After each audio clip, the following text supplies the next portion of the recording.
Ang sirena ay nilalang sa karagatan na kalahating tao at kalahating isda. Sa alamat tungkol sa sirena, ito ay isang napakagandang mukha ng babae, napakahabang buhok, malamyos na tinig. Siya ay nakatira sa pusod ng karagatan, kasama ang dugong at iba pang nilikha sa dagat. Sila ang itinuturing na tagapangalaga ng karagatan pati na ang yaman nito. Sa dagat sila ay may kaharian na puno ng yaman. Sinasabi na ang mga sirena ay galit sa tao.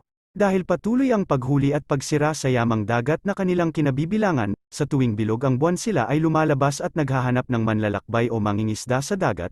Inaakit nila ito sa pamamagitan ng kanilang malamyos na tinig, kasama ang iba pang sirena, nagtatawanan, umaawit at sadyang inaakit nito ang mga lalaki, hanggang sa tuluyang mahulog sa patibong ng sirena. Ang lalaki ay tuluyang maakit dito, patuloy ang kanyang paghahanap sa tinig, hanggang sa makalapit, habang naghihintay ang mga sirena, at aakayin papunta sa nilang kaharian sa ilalim ng dagat.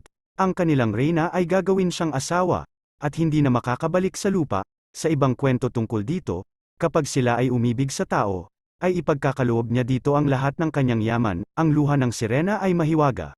Kapag ikaw ay natuluan nito, ikaw ay mabibiyayaan ng buhay na walang hanggan. Ang iba pang istorya tungkol dito, ang lalaking nakatakas mula sa mga sirena ay nawawala sa katinoan o kaya ay namamatay bago pa siya makapaglahad ng kanyang karanasan kasama ang mga sirena. Kung ang sirena ay galit sa mga tao, ganun din ang tao, itinuturing nila itong salot sa karagatan. Kapag ang isang mangingisda ay walang huli, ibig sabihin nito ay pinarusahan siya ng sirena. Ang mga kalamidad sa karagatan ay pinaniniwala ang kagagawan ng mga sirena. Sa kwento ng sikat na sirena sa Pilipinas na si Jezebel, siya ay may perlas na ginagamit para mag-anyong tao. Umibig at nabigo sa isang lalaki, at dahil sa sumpa, siya ay kinailangang bumalik sa dagat at maging sirena habang buhay.